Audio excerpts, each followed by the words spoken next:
Hi, everyone. We're back for another incredible panel, and one that I'm super excited to listen to as a spectator with a group of really a lot of my favorite people.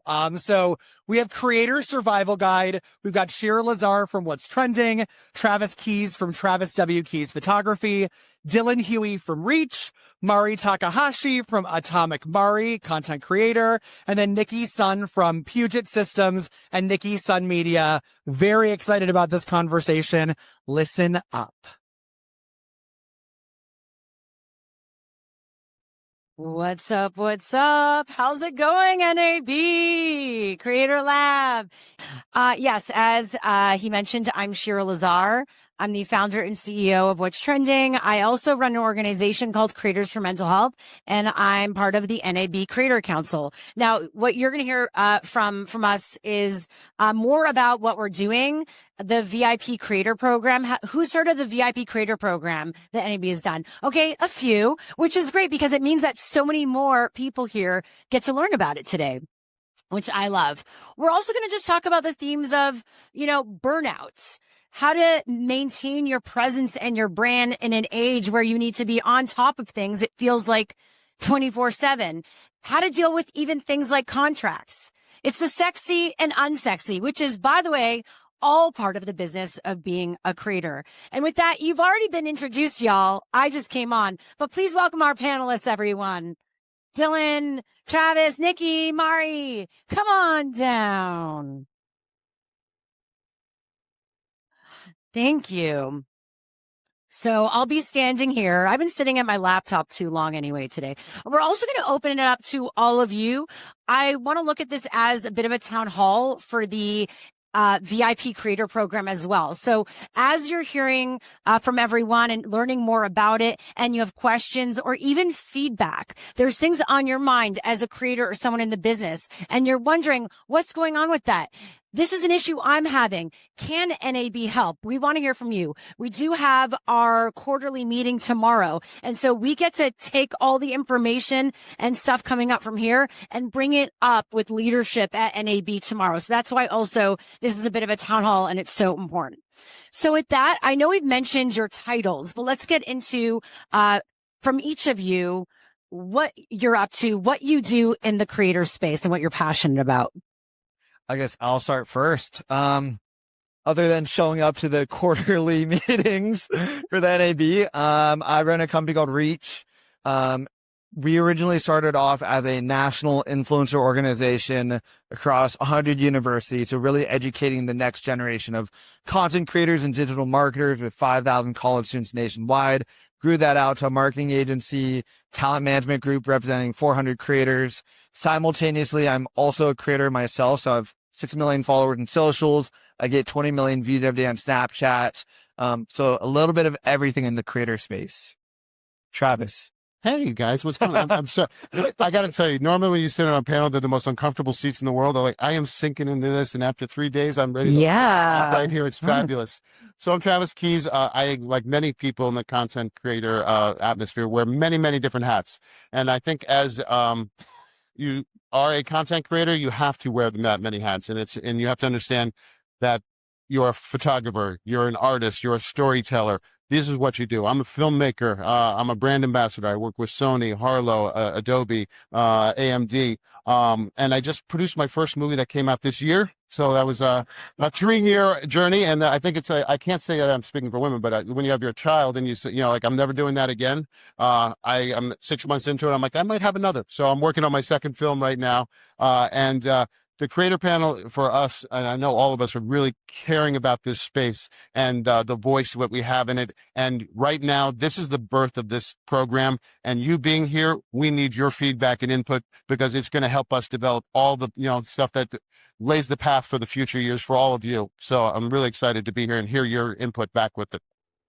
Awesome. Hello, everyone. Ooh, Nicki, that voice on the mic, that really hit me. Yelling all night over music at those after-hour parties, you gotta reserve it. So this is my ASMR voice. Anyways, I'm Nicki Sun. I work both in front and behind the camera for about over 13 plus years now. OG YouTuber, interviewed a lot of the folks, especially like Ryan Higa, Kev Jumbo, Far East Movement. I mean, Wong Fu Productions. a part of what I do is making sure that marginalized voices, and especially women in tech, always feels visible and gets seen. So this is actually my 10th year here at NAB Show, and so much has changed. When I first started, there was nothing talking about creators. I was someone who worked in professional media, broadcast journalism. I was operating cameras and also interviewing, but I also had this creative social media, and I was like, I know we can connect. I know we can create together. So I'm so excited to be on the NAB creator panel because we really want to bring creators to the show, but also hear feedback of how NAB show can support each and every one of you as well. Outside of being creator, I just joined as of April 1st, April Fool's Day, but it was not a joke. I am also now the head of media production at Puget Systems, and shout out because my boss is right there in the crowd, John Bach. Shout out. So I'm really excited to be running and gunning with them both in front and behind the camera. And we did this whole partnership with Corridor Digital, which are amazing VFX artists, 10 million subscribers. And that's the exact kind of partnership that I want to share at NAB Show. Like, this is how media companies can work with creators like Corridor Digital, partner together and create something really magical and helpful for creators here. Hey, hi everyone. I'm Mari Takahashi. I'm a content creator. I started on YouTube in 2010 before YouTube was seen as a pathway or any sort of career. And so, yeah, I'm kind of like a dinosaur when it comes to content creation. I've seen a lot of different eras, starting from like being in gaming for 10 years, comedy, and now I'm in self-help, which tells you where I am in my own journey. And so, yeah, I make content to remind myself that I matter. And I hope that by doing so, it reminds other people that they do too as well. And so, yeah, on the topic of burnout. Yeah, I feel like that's a segue. Yeah, that is perfect. Do you think the creator space is inherently connected to burnout? And when did you have this realization? I mean, I think I had the realization like a lot of us do in many, many different moments, but we're all really good at pushing through. We all learn in our lives of just getting through it. And we do. But underneath that, there's always a feeling that, you know, well, whatever we put on the table, it doesn't get like untabled, right? Like we don't realize what that is. And so I think I had many realizations. It wasn't until 2023 that I really had a true crash and burn. And the person that helped me out of that is sitting in this audience right now, Peter Lamb, and really coached me through it. And that's exactly what I needed, was a coach to understand where that was coming from. But, you know, I mean, I think we all go through this. And is it inherently connected? I think it's connected in how we all work. And it's all very personal. You know, we all go through it in different ways, but it is personal to you in the way that you carry through the hard times. But in all of it, you're not alone. Even at the very top, you feel it. And at the very bottom, you feel it. I realized that until I realized like what the thing was at top or bottom, like it was the same feeling of all the inner voices that we go through. Yeah. It's hard. That question, even though I asked it, it is hard because I do think as a human, the human experience is challenging, right? No matter what job you have. I think that being a creator lends itself to not necessarily helping with those things sometimes because it feeds into certain insecurities we might have, and, you know, needs for validation, the need for control and stability, which is really difficult to have, especially when you're on platforms, you know, that you're renting from, that you don't own, and you have no control what their algorithm will be, what the revenue will be. And that can be really difficult if you're not used to that type of approach to work. You know, they say, if you're an entrepreneur, you know, not everyone is made to be an entrepreneur. And there's also a certain mindset too. But I actually did a study on creators and mental health, in North America. Last year, I think it was last year, the year before, maybe it was last year, I'm losing track. I actually was at NAB promoting this study and telling people, okay, we're about to put out the study, please do it. Well, we actually did it, and we discovered some not surprising facts, including about burnout when it comes to the creator space, including anxiety, including a ton of financial instability, which lends itself to all of that. And then a very sobering statistic is that 1 out of 10 creators actually have suicidal ideation based on their work, and that's double the national average. So while we're saying this is something a lot of us go through in work and just in life, it is possible that being a creator, I guess, accentuates it, right? And because we have no support systems, 9 out of 10 creators actually said they have no specific support to what they're going through as a creator. We are left a bit alone in this. And so it doesn't necessarily help what we'd be going through as humans. And then maybe we're put in a even further extreme situation as a creator. And so I think a lot of the work we're doing with the NAB Creator Council, and in general, some of the work that I'm doing, is figuring out how we build these support systems, because in the end, we are a workplace. We are a workforce.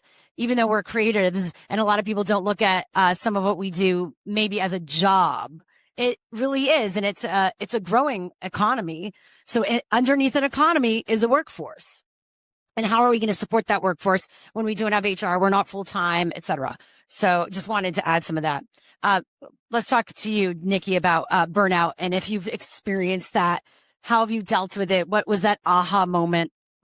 Well, I would say I had a pretty big aha moment last year. I got in a car accident and I was immobile for 8 months. So imagine not being able to walk and rely on my now husband, thank God, that I had that support. But I know not everybody has that kind of support, and you cannot financially just walk away, literally. So I think for me, what I learned is you really do know who your people are in those times. The friends that reach out, the companies and brands that reach out. I will say I've met a lot of brands here, and the ones who I met here who actually just reached out and treated me like a human first versus a product. Like, when are you going to sell this product? When is this video? I literally had to say, hey, because I don't like to over explain like my situation, but it's just like, yeah, I might not be able to do this project in the same way we had envisioned, but I still want to do it and I still have passion for it. And sometimes the response was like, sorry, it's due like next week. Can you do it? And that really hurt as a creator, to just feel like I was seen as a product, more as a person. And I will say it was, Puget Systems was one of the first ones to reach out to me and just offer like, hey, can we help you? And I'm like, that was so like, it touched me so much just to hear that, because they didn't have to do that. And now I'm here working with them, and I feel like I have so much joy knowing that I can go forward and not feel that burnt out anymore. And it gives me the power to say no. And that is like a beautiful power, not to feel like I have to take every single brand deal. The ability to say no is such a powerful thing. Empowering too. Yeah. Yeah, I just went through burnout actually. Last year was such a busy year for me. Put your mic a bit up. Last year was such a busy year for me. I just went through burnout myself. I was flying all over the place and producing a movie and having to push that out and doing multiple things with the brands. And January came and I crashed. I could not do anything. I was not motivated. I would sit in front of a computer. Like, the day went so fast because I would sit there. I'm like, 8 a.m. Let me check some emails. Next thing I know, it's 8 p.m. I haven't done anything. I just couldn't, my mind couldn't wrap around things. I think what is so important is when we get into this, we do it out of the love of a photo, out of film, out of telling a story. And when you're doing that for yourself, you have endless energy. But then when you start doing it under contract, under necessity, then you have to push yourself, even when you're uninspired. And it gets tough, and it's repeatability, and you have to push yourself. And we're creatives. We're empathetic. What we put out there, we get feedback on. We take that emotionally. That becomes a burden. The stress of that, having to do it every day when you can't get out of bed sometimes. So you have to figure out the balance. And what I like to say is, it's like they say that you've heard the term, when you will find what you love, you never work a day in your life. That's just not true. You're going to work twice as hard, and you're going to, but you're not going to be miserable. Because if I was stuck behind a desk tethered to it, I would be miserable. But give me a camera and I'm out, working 12 hours, 15 hours a day or producing a film. I'm exhausted, but I love it. And, we have to find the people that support us because, as they say, high tides raise all ships. You have to have that tribe and support system, because if you don't have that, it's very shallow and empty. We have to support each other. And that's why this environment and this council and the BIP, system and the program that we're putting together is so important, because your voice in helping that and us supporting each other, we can't do it alone. And we have to be here. So burnout is really, really there. And the mental health aspect of it, as you were saying, is so crucial. And we have to, just check in on people. Because a lot of times that one person's like, I'm fine. And then you see their post, they're doing fantastic, are sometimes the one in the most danger of being emotionally crashing. Yeah, it's knowing what that is for you. I mean, I've actually felt what you just said. I was like, I'm kind of there the past 2 weeks. I was traveling a lot and I'm having a great life right now. I mean, I'm going to Portugal doing this, but I found recently creatively, I was like, my brain isn't working, right? My brain, something's going on. And so I was like, all right, we really need to double down on I have to take care of myself. Like I need to be getting enough sleep. Sometimes you got to go through the basics. And then once you get through the basics, if you're still feeling that way, you're like, okay, we need to do something else or something more. But you know what really helped, speaking of which, is collaboration, all tides. Last week, a woman who has more energy than I do right now, because she just got into the creator space. But she's doing really great stuff. And I really loved her content. We decided to meet. We live in LA. So we met in Calabasas, and we over 1 hour, we banged out like 5-6 videos together. And of course I was there like slow rolling. I was wanting to catch up, take my time. She's like, no, we're doing this. And you know what? It really helped. It helps motivate me, because again, sometimes you can't do it all alone. And we posted those videos together. I got the collab posts out, and that really helped push me during those days. Otherwise, I would have been alone, maybe staring at the computer, feeling bad about myself, or getting out there at events like this. But taking care of yourself is just so important, including when you're go, go, go, go, go, and you're such a high functioning, high performance person, which I think a lot of us are, like taking that time for you. And then giving yourself grace. I'm trying to give myself grace. I don't know what's going on. I need maybe my peptides. I hear that helps. No. But I'm now, and I'm a work in progress, and I talk about this work. I run an organization because it's something that I'm always going through myself. Right. So, I just wanted to share that. Yeah. Dylan. Yeah, I mean, for me at least, I've been a creator for 10 years. I started off as a content creator when I was 14. So, obviously for me, my entire childhood was on social media. I think, I did have a burnout moment where I stopped social media for 2 years, when I was like 17, 18 years old, wanting to go to a good college. And, for me, I was live streaming for 5 hours a day, every single day for 3 years straight, 14 to 17, right? Which was a lot. And I think what I really found is that being a creator, especially a newer creator, you don't have the millions and millions of dollars of budget that a Mr. Beast has, where he has an entire team, army, and organization structure to be able to delegate, help produce work, and co-collaborate. For me, it was making content in my bedroom by myself, talking to a camera with 10,000 people watching it, but like, I don't really see the people. It's all numbers at the end of the day.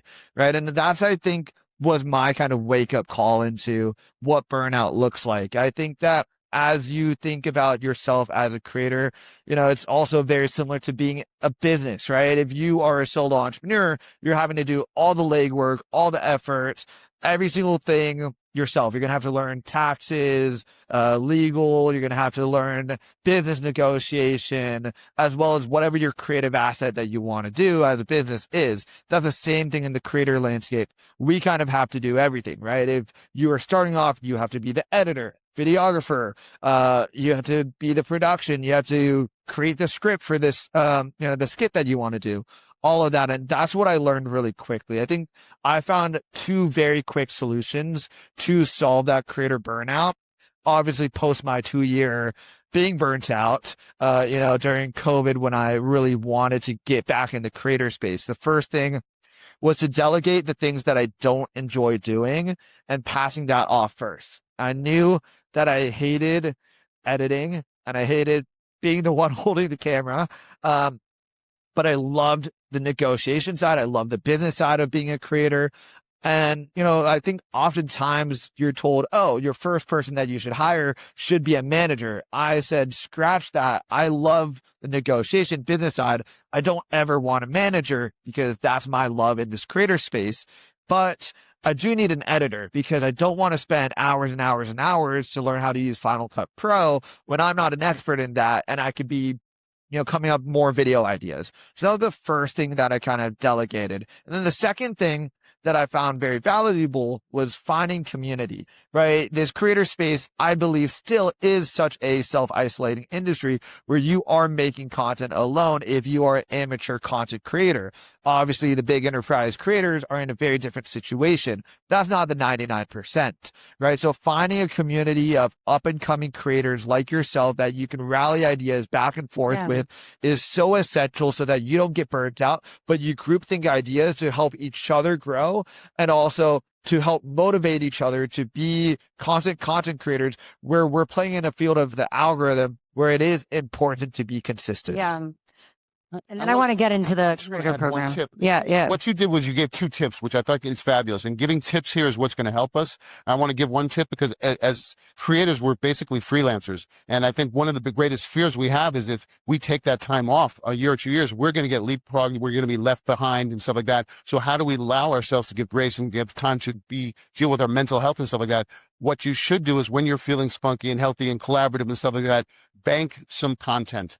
Yeah, double down. I have time that I can take off, relax, recharge, and I can push stuff out there. So I don't feel like I'm disappearing, but you can put stuff out there. And I'll tell you right now, we all have imposter syndrome. I don't care what level you get. We walk into a room, we're like, fuck, I will never be as good as that person. Or that. He's like, you have to deal with those mental things and understand, you know what? It's okay. Be your authentic self. Don't try and go after everybody 100%. Go after that 1%. Go after your tribe, your community. And if you connect with that, you're more lucky than most of the people in the world. For real. I love that. Okay. We don't have a lot of time. I want to get into, no, I really love that. Thanks, Travis. The program. All right. So, for those of you who might not know, and Sean, who's here, if I'm saying this wrong, let me know. All right. So when you join the creator program, you get show floor access to get 2 years free show floor to NAB show, media liability insurance, discounts on things like rental car, UPS shipping discounts, networking, upcoming discounts also from hotels, movie tickets, and theme parks because we got to have fun. And also hopefully we're going to be doing some stuff with Creators for Mental Health too. You're also going to get exclusive access to the newsroom, which I think is really important because as press and creators kind of intertwine, we are in a way the new press. So how do we get similar access to press? But more importantly, we want to hear from you. What kind of things are on your minds when you think about the creator program for NAB? What kind of things are you having issues around? What do you want to see? I'm going to open up to the floor because we don't have a lot of time to hear from you. Does anyone want? Yes. We have a mic. Yes. Who's first? Raise your hand. Here we go. Joe, take it away. Hey, how you doing? I want to kind of focus on something you guys were already talking about, which is the burnout. I personally don't think that there's enough emphasis put on the fact that you don't have to make every video go viral. Oh, yeah. I think people feel like everything has to be viral. If my video doesn't go viral, I suck. And I just like to say that I've never created anything to be viral. It's always been slower growth over a long period of time, evergreen. And at some point, those videos always outperform the viral videos. And you actually do much better. It's better for growing your channel as well. I think if there's more emphasis put on that, it's going to do a lot more for people because I feel like people get really deflated if they're expecting 1 million views and they get 10,000 and they feel like it makes them want to quit.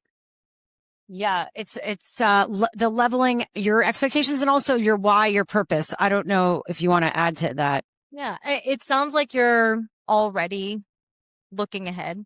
You're playing the long game. Yep, that's the key. Yeah, and it's one of those things where no one can make you do it. Like you have to figure it out for yourself if that is the choice that you're going to make. Because anyone can tell you like you don't have to go viral. But what is that to you? What does going viral mean to you? What are you chasing? And if you can get to the root of that, then it solves a lot of the other problems. I can tell you, for somebody who was viral every week on YouTube during the early days, every single one of my videos that I put out would be in the top 5, usually top 3 most watched of the week.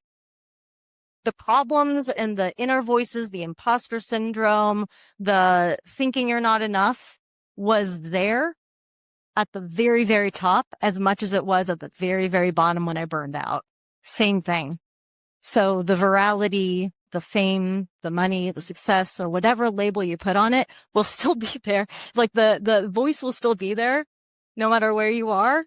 And so there's a lot of value in figuring out, like, what is virality to you? Thank you for mentioning that. Yes. We've got another question right here. Hi. I really appreciated what you were talking about, community. And in my life, I'm an actor, but also working within my community in mental health space. I'm a peer counselor because of what happens a lot in my community. And of course, one of my suggestions for this group that you're generating is having that sort of, you were talking about mental health in the space, but also just the idea of building the community strong, where people feel like they can lean in. Because I notice I'm neurodiverse myself, and a lot of the people that I know in my community are neurodiverse too, and we tend towards self-isolation, which doubles down if you're a creator. Because so much of creation is individualized. And I've learned, at least I live in Hollywood, I belong with We Make Movies. It's a pretty nice group. And it's a community experience where we all can sort of support each other. And I think something like that at this scale would be amazing. And by the way, just to what you were saying, stress, it's an old saying I heard, stress can scale. So stress if you're a homeowner or a renter, you're still always worrying about making your mortgage or your rent. It scales no matter what. So anyway, I just wanted to bring that up because it was so important for me to hear that. Ever since Robin Williams, ever since River Phoenix, these things are strong in my head. Yeah. So the less we feel isolated, the better. And I think that's really amazing that you guys are thinking about that. Yeah, that's a really good input that we'll bring to the room tomorrow as well. And also Creators for Mental Health, just sidebar, the organizations that I have, that's a nonprofit, for-profit. We're looking to build out a Slack group with peer support where creators that come in and depending on what they're looking to get support with. And by the way, Mari is one of our advisors on our advisory group as well as this. But if you're going through grief or suicidal ideation maybe, or you just want help with like the social media platforms, venting about social media platforms and algorithms, like that sometimes helps to know someone is there on the other side to just even give you some advice or to say, yeah, I'm going through that too. So you're not crazy, stuff like that. So definitely keep in the loop, follow Creators number 4 mental health. Not to plug, but anyone else want to share anything on their minds right now? I wanted to also wrap just on the business side of things, because I do think there is a shift towards looking at yourself as not just a talent or creator, someone on camera, but a small business. How are you each doing that? And what is a tip from each of you that others can take away today? And this is kind of leans into the business of building and the contracts part. So a tip you want to share today when it comes to the business of being a creator. I've always said, show up and don't be an asshole. It just seems, I don't know if that's very big, like business oriented, but it's like professionalism and all of that goes a long way. Treating everybody on set or wherever you are working, equally wonderfully, and you'll continue working in this. You'll find your tribe. You'll find the people that you're going to continue working with. I mean, I've known Shira forever, Nicki forever, and we found ourselves in similar circles all throughout our careers. I mean, Nicki and I were on a music video in this Bay Area, like 15 years ago or something like that. I mean, you'll continue to see the same folks in whatever career path you take. And so it'll go a long way. Show up for yourself, show up for the people around you, and be nice. Don't be an asshole. Just to add on that, like you said it in a different way. So like, yeah, be kind. Don't be an asshole. Be kind. Kind in any general sense of form, like whether it's professional or content creator, it's like you still treat people the way that they want to be treated, that you would want to be treated. And I think that still goes a long way. I think for me, again, from last year, just treating someone like a human, like a person who is multidimensional and has other things going on in their life. That is like a big thing. So I would say for me, I just keep it real and just know that you're enough. And I think that is going to be your North Star, and you don't have to be anybody that you're not. Protect your peace. And I would say yes, there you go. But for you, what I love is you've gone the independent media creator route, but then also I think it's okay to also just get a job. I feel like we're in this place that everyone's like, quit your 9 to 5, this, that, do that if that's good for you. Not everyone needs to do that, and it's not great for everyone, right? And I think that's okay, because it actually will give you more peace of mind when you approach your content, because then you could do it more for fun again, and you could say yes to the things you want to do in the brand deals versus doing it for survival. Yeah. I mean, I will add on to that. So I will say, I met Puget Systems because I was speaking on a panel with iJustine, and then the PR person was Kevin Bork. He introduced me to one of his clients, Puget Systems.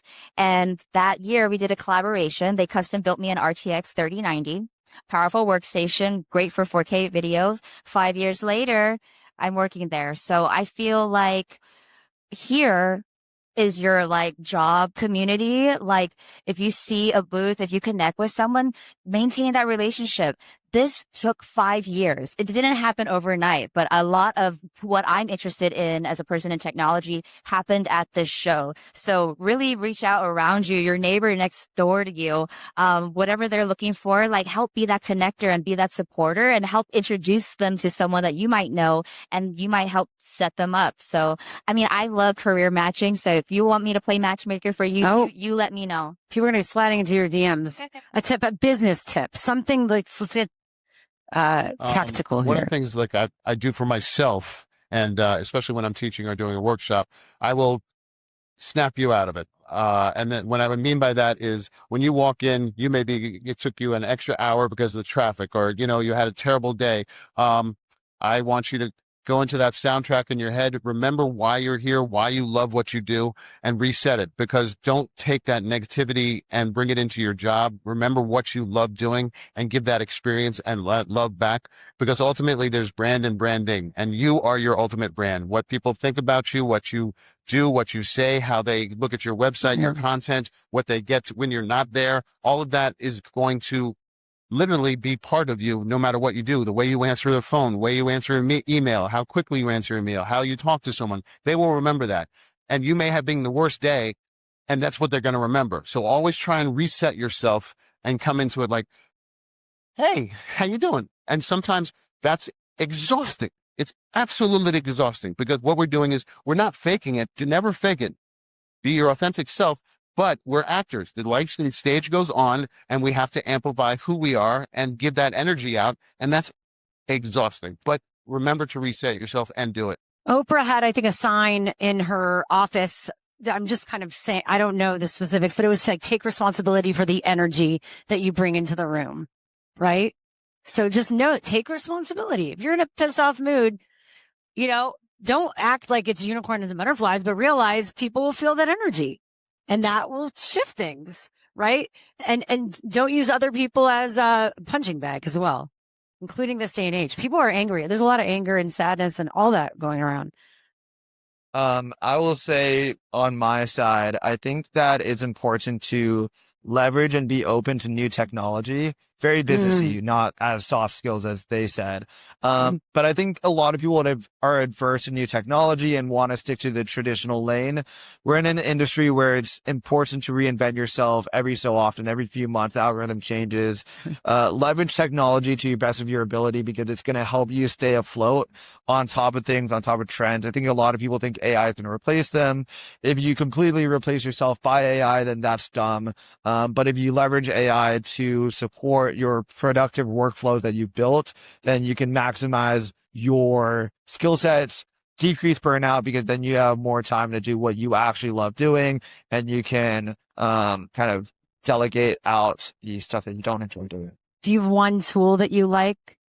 One tool that I like. AI tool that people should be checking out? Well, this is going to be so like cliche now, but I'm playing around with Claude a lot. Oh, okay. But, like everyone says Claude is good. So. I thought there's something else your email that you use. Anyway, I can't. Granola. That's for the internal team only. I'll do two, and then I know we need to wrap. Like one, I don't see enough people getting LLCs or S corps.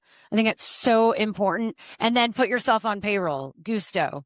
I have not been sponsored yet. I would like to by Gusto. And then also just contracts wise, you can get a lot of inquiries and a lot of contracts come through. And I know we're using ChatGPT for that too. Be careful of that, obviously, or any of the AI tools as you're looking at contracts. But I do think that's where manager or agent comes in. Like, make sure it's the right person. I used to be really annoyed at giving my agent 10% because it came through me. But then before I knew it, I was having to go back and forth in negotiations, and the time that took in advocating for myself. And it just pissed me off because it sometimes, I mean, some people are really awesome at it. I would say I'm pretty good at negotiating, but that really kind of is a downer when you know that they're either underpricing you and you're just wanting to be like, and it would just ruin my day. And so I just like what you said, I took it off of my, the table, and I gave it to my agent. Even if he didn't bring it in, I say, just take 10% because I know it will be done properly. And in case I do get taken advantage of, if something goes wrong, I have someone else there that saw everything, heard everything, had visibility into the deal. So I think those are the two real pieces of advice, and find that person you could trust because representation takes advantage of talent right now. They slide into your DMs.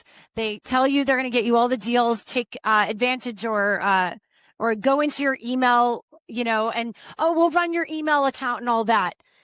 Make sure you have visibility into your deals, even if someone is running it, because you never know if someone's misrepresenting you, but get that support from someone you trust to do those negotiations, because that could take hours from your week that you could spend on creative stuff and building your business. I guess that's about it. We'll be around if you want to chat. Thank you so much to NAB Show and to everyone. Appreciate it. And find out more about our VIP creator program. Sean, what do we have what?